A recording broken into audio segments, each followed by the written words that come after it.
Nos encontramos de nuevo con Yolanda González.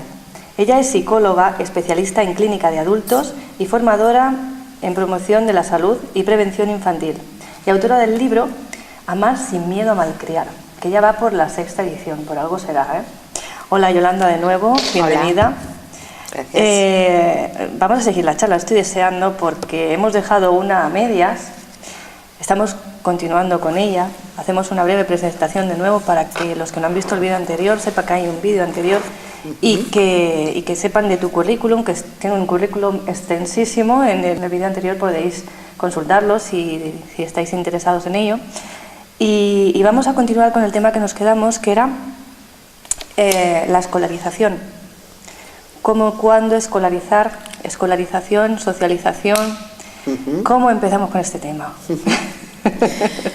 Bueno, empezaría comentando lo que he finalizado en el anterior vídeo, compartiendo la angustia de muchas madres, sobre todo, que me escriben muchos emails cuando llega septiembre, el momento de la escolarización, y las dudas y la angustia que viven en este momento de la separación, cuando el niño no está preparado o tiene unas respuestas emocionales adversas, entre comillas, en el sentido de que hay llanto, que hay aferramiento al cuerpo materno o al paterno, y unos claros signos de que produce un profundo malestar esta separación, que el niño de alguna manera no puede asimilar y no la puede integrar, ¿no?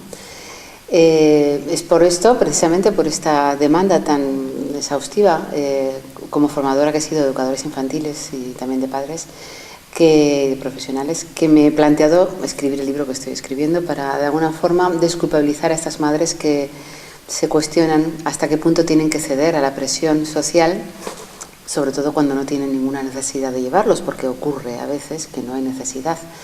Es decir, no cumple una función tanto asistencial educativa como la creencia, el tópico, que de alguna forma el niño necesita ir a la escuela, a pesar de que claramente tengamos signos de lo contrario, ¿no? Bien, ahí desarrollaré diferentes temas, pero en principio lo más importante es que reflexionemos cuáles son las causas que llevan a una familia a plantearse escolarizar. Si responde a las necesidades del niño, responde a las necesidades de la familia, si responde a las necesidades de la sociedad, ¿no? Es bastante complejo, es un tema que realmente levanta pólvora, tanto en educadores como en padres y sobre todo en los niños pequeños, ¿no? Despierta muchísimas emociones, muchísima inseguridad. Y hay muchísima desorientación, como en otros temas de crianza y educación, ¿no? Cada uno opina de una forma. Dicen, déjalo porque así se va a acostumbrar. En cuanto tú te vas, aunque esté llorando, deja de llorar y se pone a jugar. Es decir, se minimizan las emociones, se le quita el valor que tiene a esa emoción infantil, esa reacción inicial, para que haya una tranquilidad que permita continuar con esa escolarización, que puede ser oportuna o no, en función de cada niño, en cada familia y en cada situación. Por tanto, es fundamental tratar de individualizar cada caso, porque no todos los procesos madurativos son iguales para todos los niños. Y hay niños que con 2 o 3 añitos pueden reaccionar más o menos bien, y ya veremos cuáles son los criterios saludables para que haya una buena integración, mientras que hay otros que realmente lo viven como una grandísima desesperación, ¿no? Pienso que hay 2 factores que están interrelacionados. Por un lado, hay un factor que es sociolaboral, es decir, con la incorporación de la mujer al trabajo, que es un derecho, se ha producido, pues de alguna forma, una institucionalización de la crianza muy prematura. Antes íbamos a la escuela con 6 años, yo fui con 6 y he llegado a donde he llegado, no he necesitado ir antes. Después con 4, y ahora pues se está planteando que la etapa de 0-3 es educativa, ¿no? Tenemos que reflexionar por qué. ¿Realmente esto responde a las necesidades de los niños, de socializarse, de estar con iguales? ¿O está respondiendo a una demanda social que no está cubierta de atención suficiente a la primera infancia por parte de los padres? Primera pregunta. Es decir, ¿por qué una mujer, en el caso de la madre, por ejemplo, tiene que verse sometida a este intento de conciliar lo irreconciliable? ¿Por qué una mujer tiene que trabajar fuera de casa 8 horas sabiendo que un niño pequeño de 2 o 3 la está echando de menos?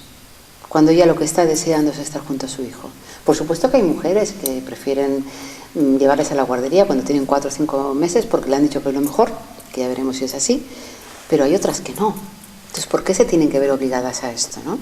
Bueno, pues fundamentalmente porque no existen, y este es el tema sociolaboral del que hablaba, políticas educativas a nivel institucional que reconozcan el derecho a una maternidad y una paternidad responsable. Es decir, en otros países, en los países nórdicos, hay retribución durante 1 año, 2 años e incluso 3 años, igual no del 100%, pero sí del 80%. De tal manera que los padres que quieren acompañar a sus hijos en esta etapa tan crítica del desarrollo, que es de 0 a 3, que es la etapa emocional por excelencia, donde no existe psiquismo, donde no existen mecanismos de defensa, donde los niños son enormemente vulnerables, pueden continuar acompañando a sus hijos. Están desarrollando una función de salud, una función preventiva. Sabemos que hay muchísimos niños pequeñitos de 6 meses, de 3 meses, de 8 meses, de 1 año, de 2 años, que tienen otitis recurrentes, por ejemplo, que están siempre enfermitos y que responde no tanto a que haya virus en el ambiente, sino a somatizaciones, a una respuesta, a una bajada del sistema inmunitario que los hace ser muchísimo más vulnerables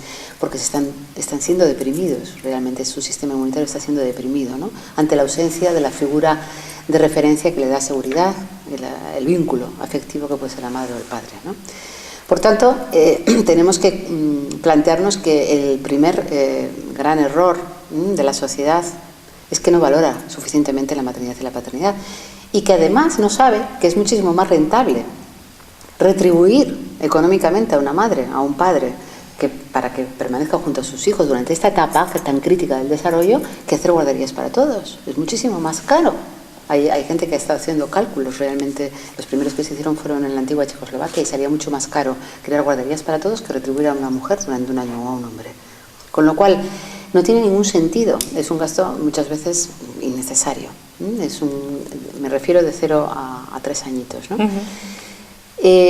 Por tanto, está esta presión social tan fuerte que lleva a considerar que es la solución, cuando hay otras soluciones, como por ejemplo pues, ser atendido por una persona en casa de confianza, por supuesto, que sepa muy bien cuáles son los criterios respetuosos que hay que mantener, o que se junten 2 o 3 familias y que de alguna manera atiendan a esos niños cuando empiece la época de la socialización, pero no esa presión, no esa obligación, ¿no? Como si fuera el matadero, ineludible, porque si no te quedas sin plaza, que también es lo que ocurre, o si no, no hay niños en la calle para poder jugar, ¿no? Por tanto, ahí está ese factor sociolaboral. Y por otro lado está, como consecuencia, una prisa excesiva para que los niños se independicen, para que crezcan, ¿no? Pues se vende que de esa manera van a ser más independientes, que si no se van a quedar demasiado enmadrados, que tienen que socializarse. Y aquí viene la gran confusión. No es lo mismo escolarizar que socializar. Escolarizar es una decisión del adulto. Yo decido llevar a mi hijo a la escuela, por las razones que sea, porque creo que es mejor, porque tengo que trabajar, porque quiero que coma en el comedor, por la razón que sea. Socializar es una necesidad que surge del niño. Quiero jugar con niños. Ya el sistema familiar me ha quedado pequeño. Ya sé que mamá y papá están ahí, ya me siento seguro. He estado de 0 a 3 años ahí, bien acogido. Y ya con 3 años y medio empiezo a tener inquietudes de querer ir al parque, de querer compartir juguetes. Y ya cuando tengo 4 la necesidad es mayor.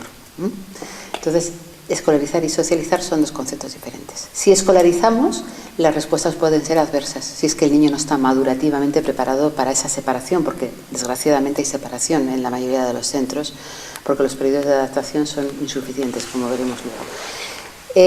Si hay una suficiente capacidad de integración, si el niño está feliz, genial. Si nadie va en contra de los niños que están bien en la escuela y que quieren ir a la escuela porque su hermanita va, o porque va un amiguito, o porque es una escuela pequeña de pueblo, genial. Pero de lo que se trata es de atender, de escuchar esas reacciones emocionales adversas que están hablando de sufrimiento. Y eso es una responsabilidad de los padres, de los educadores y de la sociedad en su conjunto. Entonces, según tu opinión, ¿cuál sería la edad ideal para poder empezar a hacer esto? ¿Hay una edad concreta o hay que hacer una observación personalizada?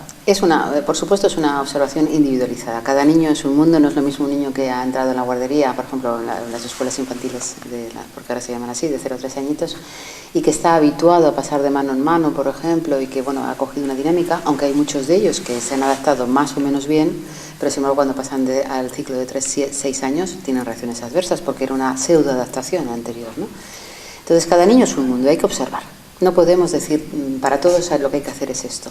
Lo que sí es cierto es que a través de la observación, he tenido la fortuna de múltiples y múltiples familias, de poderlas observar directamente, y además de hacer seguimientos en los centros escolares, como formadora que he sido y soy de educadores infantiles, y lo he presenciado directamente, puedo decir que hay una media, siempre por supuesto con excepciones y con variantes, porque aquí no hay una norma, que suele oscilar entre los 3,5 y 4,5. Aproximadamente a esas edades, a veces a los 3,5 es prematuro y a los 4,5 es una buena edad, o a las 4, en función de esas condiciones particulares de cada niño.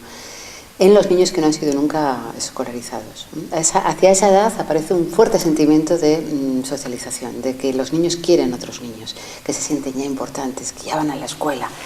Pero cuando tienen 2 añitos no entienden qué es eso de la escuela, y sobre todo cuando no hay periodos de adaptación.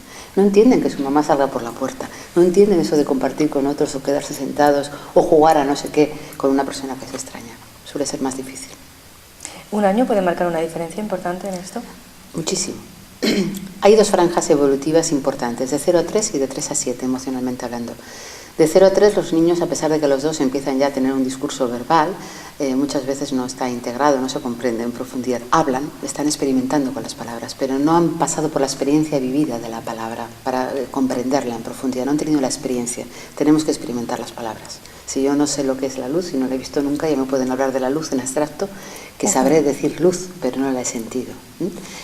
Entonces, de 0 a 3 los niños pequeños están en una franja que es la emocional, por excelencia. Sienten todo desde la emoción, desde la fantasía, desde la omnipotencia de los papás, desde el egocentrismo propio de la edad. Y de los 3 a los 7 es un cambio evolutivo, progresivo, no es hasta aquí es de esta manera y hasta aquí es de esta otra. De los 3 a los 10, de los 3 a los 4, progresivamente van saliendo de ese mundo mágico y siguen estando, pero empiezan a utilizar la palabra y empiezan a utilizar la posibilidad de comunicarse con el adulto, y cuando van a casa pueden decir: Pepito es tonto porque me ha pegado, o la profesora me ha dicho que estoy castigado. Empiezan a poder tener recursos verbales y por tanto mecanismos defensivos para comprender lo que está ocurriendo con la ayuda del adulto en el exterior. De 0 a 3 años solo sienten que sienten miedo, sienten que están contentos o que están tristes, sienten las emociones que sean, que tienen rabia. No pueden verbalizar, no pueden decir: mamá, hoy estoy rabioso, mira, hoy me ha parecido fatal como me has tratado, por ejemplo. Sin embargo, un niño de 3 a 7 años puede decir: mamá, tú eres tonta, ya se está defendiendo. Por tanto, es una etapa evolutiva muy diferenciada, la de 0 a 3 y de 3 a 7. Y cuando hay un niño que tiene un uso del lenguaje precoz, que puede ser que con 2 añitos se haga entender perfectamente, se exprese, y que hay niños que parecen abuelitos, sí. ¿Va acompañado este uso del lenguaje a la madurez emocional o psicológica? No siempre. De hecho, los casos de superdotados, llamados así, muchas veces tienen un déficit en el desarrollo emocional, y muchos niños que con 2 añitos hablan, lo que están haciendo uso es una verborrea aprendida. Hay muchos adultos que se pasan la vida hablándoles a los niños y que quieren que aprendan a hablar, y hablan, pero vuelvo a decir lo mismo, no es lo mismo hablar que verbalizar. En la verbalización está la emoción, está la experiencia, en la palabra. En el hablar solamente está un cúmulo de palabras que muchas veces no son integradas ni sentidas. Entonces, son los niños loritos, digamos. Sí, sí. Los niños que no saben lo que están diciendo, pero que saben que hay una respuesta del exterior porque el adulto les sigue, ¿no? Que repiten. Digamos. La infancia es un proceso de maduración, de integración muy lento, muy progresivo. Tienen que aprender tanto, tienen que vivir tanto para crecer. Y nos dejamos llevar muchas veces por los signos externos, ¿no? Pero eso no significa que haya una comprensión profunda del lenguaje. Bien. Estamos hablando de esos criterios, ¿no? Nos has comentado unos criterios saludables para llegar a producir este inicio, ¿no?, en la escolarización de forma saludable, de forma coherente, y que el niño no lo sufra, sino que lo disfrute, ¿no?, que lo viva como una experiencia de aprendizaje. ¿Cuáles serían estos criterios? Bien, esto es importante porque realmente la escolarización debiera de ser un logro para el niño. De la misma manera que debiera ser un logro empezar a caminar sin ayuda externa, cuando se levanta, ¿no?, o sentarse sin ponerle cojines, o decir: ya tengo ganas de hacer pis y caca y entonces ya es el momento de quitarle el pañal, o me quiero cambiar de habitación porque ya soy mayor, o quiero dejar la teta, todo ese tipo de cosas, ¿no? Aunque la teta se suele necesitar tener un apoyo externo también por parte de la mamá que le invite a hacerlo, ¿no? Entonces, debe ser un logro. Cuando el niño logra ir a la escuela contento y satisfecho, realmente estamos ante un paso evolutivo importante. Pero si el niño va con miedo, si llora, si tiene neuresis o retrocesos, regresiones en su proceso de crecimiento personal, si vomita, si realmente llora todos los días, algo está pasando y tenemos que hacer una lectura de ese síntoma y no pasarlo por alto, ¿no? Entonces hay una serie de criterios para una escolarización y que quede claro que no es lo mismo escolarizar, que parte del adulto, es una decisión adulta, que socializar, que es una necesidad del niño, ¿de acuerdo? Hay un criterio fundamental, es que no haya llanto ni angustia en el momento de la escolarización, me refiero inicial, ¿vale? El niño no debe de llorar, pero el no llorar no significa que hay otro síntoma que también es muy alarmante, incluso más, que son los niños inhibidos, que no lloran porque aguantan el llanto, porque han aprendido que llorar no sirve para nada. A esos también hay que prestar atención. Para saber que un niño está escolarizado, que se está integrando, realmente debe de haber ausencia de llanto, de angustia y de retraimiento y presencia de exploración. Exploración libre del espacio, porque son unos auténticos exploradores, están aprendiendo a través de la exploración, necesitan conocer todo, no estar quietitos, sino conocerlo, explorar y interactuar primero con los niños, con los juguetes, después con los niños pequeños y por último con la profesora. O con la profesora y con los niños pequeños. Hay un proceso que se trabaja mucho en psicomotricidad relacional, que va dando las pautas de que ese niño se está integrando. Pretender que un niño vaya a la escuela, ¿no? Como me pasó a mí con mi hija con 3 años y medio, yo lo intenté con 3 años y medio. Estaba mamando todavía. Y por supuesto, según los lacanianos, yo estaba haciendo una locura, estaba haciendo una niña psicótica. Después me encontré con la persona que me lo dijo cuando tenía 3 años y medio mi hija. Y ya, mi niña ya tenía 16 y la miró como intentando ver si realmente era una chica psicótica o una niña normal, ¿no? Hizo un sobreesfuerzo por intentar agradar, porque creía que ya estaba preparada, pero después hubo una serie de sucesos en el recreo, que suele pasar mucho en los recreos, que los niños se sienten mucho más inseguros, los espacios abiertos les insegurizan mucho. Llegó un momento que decidí que no, y la saqué. Y a los 4 años y medio entró, a pesar de todas las presiones que tuve, porque en el País Vasco no saber euskera es un problema realmente. Yo la metí en inmersión lingüística. Me dijeron, con 4 años y medio no va a aprender lo que están aprendiendo los de 2 y los de 1. Pero desde la seguridad emocional que tenía, se puso al mismo nivel en 3 meses. Con lo cual es una edad que posibilita esto, el aprendizaje de cualquier situación, ¿no? Porque para aprender hay que estar seguros. Si estás inseguro, es imposible. Ausencia de retraimiento, ausencia de angustia, ausencia de inhibición, exploración del medio y bueno, relación vincular con la profesora. ¿Cómo se puede lograr todo esto? Fundamental y obligatorio, periodos largos de adaptación. No se puede pretender... ¿Cuántos largos? Largo es el tiempo que necesita el niño. No se puede pretender, como se hacía antes de que yo empezara las formaciones en el ámbito de San Sebastián y de Euskadi, el País Vasco, que haya un día o 2 de adaptación. Yo le llamo periodo de presentación. Eso es, presentas al niño, mira, esta es la profesora que no conoces, la escuela que no conoces y los niños que no conoces. Ya está, qué bien te lo vas a pasar, ya verás qué bien, vas a hacer más amiguitos. Y yo suelo decir, eso es como si cuando entras el primer día al trabajo, ¿eres amigo íntimo de todos los que acabas de conocer? ¿O para hacer vínculos se necesita bastante tiempo? ¿Cómo es posible que se deje a un niño de 2 añitos o de 3 con amiguitos que son desconocidos y en el fondo rivales ante la atención del adulto que es a quien necesita y encima no conoce? Es una locura. Se necesitan periodos de adaptación largos. Y si una madre o un padre consideran que tienen que llevar a la escuela a un niñito de 2 años o de 3 porque así lo consideran, bien. Pero la escuela y la familia tienen que estar de acuerdo para que esos periodos de adaptación sean lo suficientemente largos como para que el niño pequeño se haya vinculado con la profesora, se haya vinculado con los amigos y pueda decirle a mamá, mamá, hasta luego. Porque hay una cosa que no he dicho y es que a los 3 años hay un hito en el desarrollo psicológico y es la interiorización de la figura materna. Los menores de 2 y de 1 año, los menores de 3, lloran cuando parte la figura de referencia, la figura vincular, porque si no la ven no está. Pero sin embargo, a partir de los 3 años, después de repetidas situaciones de seguridad, de que la madre está disponible, hay una interiorización de la madre. Y aunque no esté, la siente. Y por eso es más fácil la escolarización a partir de los 3 o 4 añitos. Pero aún así hay niños que necesitan periodos de adaptación. Y esos periodos de adaptación deben de respetarse.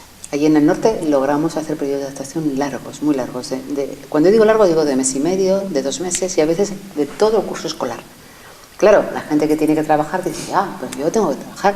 Bueno, pues entonces plantéate si quieres dejarlo llorando y mirar para otro lado, o si de alguna forma buscas una solución, que puede ser llevarlo con periodo de adaptación porque crees que se va a beneficiar de la socialización, o buscas otros recursos con otra persona, de alguna manera, hasta que esté un poquito más maduro. Tampoco hay que esperar tanto, tampoco son tantos años de espera para que el niño esté maduro y sienta la escolarización como un logro personal, y no como una imposición o como un abandono, ¿no? Entonces, esos son los criterios fundamentales. Lo que he dicho, ausencia y retraimiento de angustia, exploración del ambiente, periodo de adaptación largo, y que el niño sienta que es un logro la escolarización, que realmente disfruta yendo a la escuela. Sí, un premio en vez de un castigo, que es lo que suele suceder, ¿no? Muy a menudo.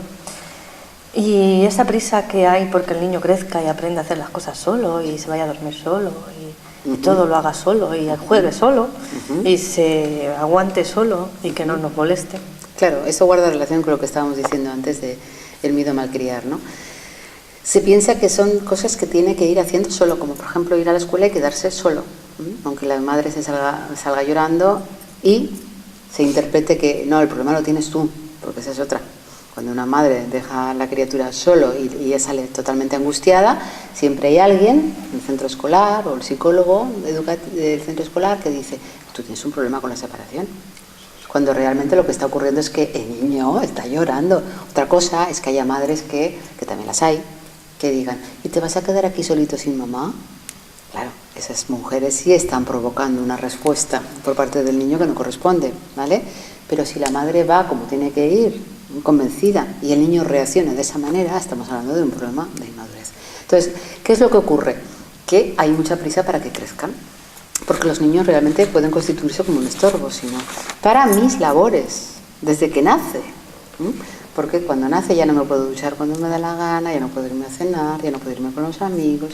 Realmente un niño implica una responsabilidad muy fuerte y una entrega total. Y saber renunciar durante una etapa, la etapa de 0 a 3 años, fundamental, a tus propias necesidades, no a todas, porque si no habría un gran desequilibrio, pero saber qué es lo prioritario. Lo prioritario es esa satisfacción porque él es vulnerable y dependiente y nosotros ya somos adultos. Pero como eso molesta, porque estamos siempre locos, corriendo de un lado para otro, no tenemos tiempo, pues cuanto antes aprenda a todo, a dormir, a ir a la escuela solo y a no llorar, a jugar solo, a todo solo, mejor. Bueno, pues esos son los niños de vínculo inseguro normalmente, que eso daría pie a otra exposición.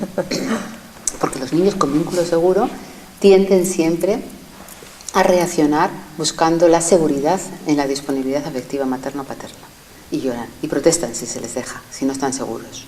Sin embargo, los niños de vínculo inseguro habría que matizar, que nadie se asuste, porque hay niños que no reaccionan así, nada es mecánico, hay que ver todo el problema, pero bueno, en general tienden a ser niños que ya han renunciado, porque desde pequeñitos les han dicho tú a dormir solo, tú si lloras te aguantas, yo no te cojo en brazos, y han aprendido a ser independientes, que no autónomos. Son los vínculos inseguros, que hablaríamos en otra ocasión. Lo que decíamos que se terminan resignando, ¿no? Así es.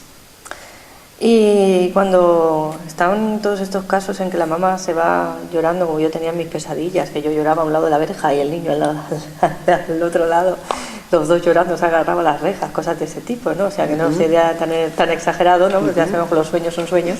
Pero cuando la mamá se va llorando, el niño se queda llorando y los educadores también están ahí en medio. ¿Qué sucede con toda esa vorágine? Porque eso es una vorágine de sentimientos. Tenemos la mamá por un lado, el niño por el otro, el educador. ¿Qué se hace con este cóctel? Bien, ese es el tema, ¿no? Yo, como supervisora de educadores infantiles, tanto en escuelas alternativas como en escuelas convencionales, compruebo que los educadores se ven ante un gran conflicto, porque por un lado quieren satisfacer las demandas de los niños pequeños, pero claro, tienen ratios de 20, 25 niños pequeños. Si una persona sola no puede atender bien a su hijo muchas veces porque está agobiada, ¿cómo vas a poder atender a 20, 25? Aunque tengas 3 personas de apoyo que estén en el aula, ¿no? y con necesidades tan diferentes. Entonces los educadores llega un momento en el que, bueno, pues se van acorazando, no les queda otra. Algunos. Otros, sin embargo, hacen grandes cambios dentro y hacen reuniones de equipo para, por ejemplo, que la adaptación sea progresiva y van creando grupitos de 3, 4 niños a la primera hora, a la segunda hora de otros 3, 4, dan tiempo, explican a los padres la importancia de la periodo de adaptación, es decir, luchan para que ese niño no sufra, ¿no? Va a depender de la percepción y del carácter que tenga cada educador. Entonces, dependiendo de las reacciones de los educadores, de su formación, de su sensibilidad, va a haber un tipo de reacciones o de otras, lo mismo de los padres y lo mismo de los niños, no podemos generalizar. Pero realmente es una situación difícil, por eso hay que cambiar el chip. Tenemos que lograr que la escuela sea un lugar para disfrutar. Y ahí podría hablar de los deberes y todas estas cosas que pasan en primaria, que hablaré en mi libro probablemente. Tenemos que lograr que la escuela sea un lugar creativo, un lugar de aprendizaje para la vida realmente, un lugar donde se vive, se experimenta el respeto y no se enseña el respeto, un lugar donde se siente una autoestima suficiente y no se enseña cómo tener una autoestima suficiente, un lugar en realidad pues eso, de aprendizaje para una sociedad más equilibrada que la nuestra, ¿no? Donde haya movimiento, donde los niños puedan expresar lo que necesitan, donde puedan elegir las actividades también, y las hay escuelas así, ¿no? Pero para eso hay que cambiar el chip. Antes hemos hablado del chip también en el otro vídeo y hemos descubierto que sí, que se puede. Y vamos a ponerlo en práctica, ¿no? Por lo menos vamos a intentarlo. Y para terminar me gustaría hacerte una última pregunta, ¿no? ¿Cuál es la función de la escuela? ¿Qué papel tiene? En la actualidad tiene uno y luego desde una perspectiva saludable tendría otro, ¿no? En principio en la actualidad es una preparación para esta sociedad, ¿no? Para esta sociedad que es competitiva, para esta sociedad que está inmersa en el estrés, para esta sociedad donde hay que ir a codazos y es antisolidaria, ¿no? Donde no hay trabajo, donde hay paro, donde hay que ser cada vez más genio, ¿no? Una sociedad pues deshumanizada como la nuestra. Una escuela debiera de ser la posibilidad de desarrollar tanto el cerebro, las funciones intelectuales por tanto, como el corazón, la afectividad y las emociones. Un lugar donde no hubiera esa escisión entre mente y cuerpo, entre intelecto y emoción. Un lugar donde se potencie personas razonables, donde se posibilite personas que sean capaces de tener una actitud crítica y no niños, adolescentes y jóvenes que están constantemente tragando los conocimientos que muchas veces les resultan totalmente insoportables y además inservibles, como nos ha pasado a todos. Sí. Por tanto, requiere una profunda reflexión lo que es la escuela y un profundo cambio. Y bueno, en eso estamos, formando educadores y también creando escuelas alternativas y cambiando el chip poco a poco. Continuaremos en otro vídeo, pero antes me gustaría hacer una pequeñita reflexión, que sería hacer una analogía de los niños de estas edades que hablamos, ¿no? De cuando empiezan la escolarización, con un pájaro que está diseñado para volar, al que se caza y se mete en una jaula, en unos barrotes, el estrés al que está sometido ese animal y las reacciones que tiene, ¿no? Pues un niño, bajo mi punto de vista, al meterlo en una escuela en un momento así, en el que no está maduro, el que no está preparado para entender aquello que está sucediendo, estamos haciendo algo muy similar, porque tratamos de que se esté quieto, un niño que está en una edad de correr, de jugar, de explorar, de experimentar, de tocar, como ella explicaba antes, y lo metemos en un sitio que además ha de estarse quieto, callado, porque tampoco se puede hablar, porque molesta, y hacer las cosas todo como se las mandan, en un orden, en una lógica. Toca comer y hay que comer, aunque no tenga hambre, es igual, es la hora y toca, y etcétera, etcétera, etcétera, ¿no? Entonces, yo creo que tendríamos que empezar a replantearnos muchas cosas y empezar a verlo todo desde otro enfoque, desde otra óptica, ¿no? No tanto desde la comodidad, sino como desde realmente aquello que podemos hacer para que todo esto sea, como ya decía, una experiencia bonita, de crecimiento y de felicidad para todos, tanto para los hijos, para los papás y los educadores, que también se les facilitaría bastante la labor. Pues seguimos en el siguiente, que tenemos otro. Así que ya sabéis, hasta ahora.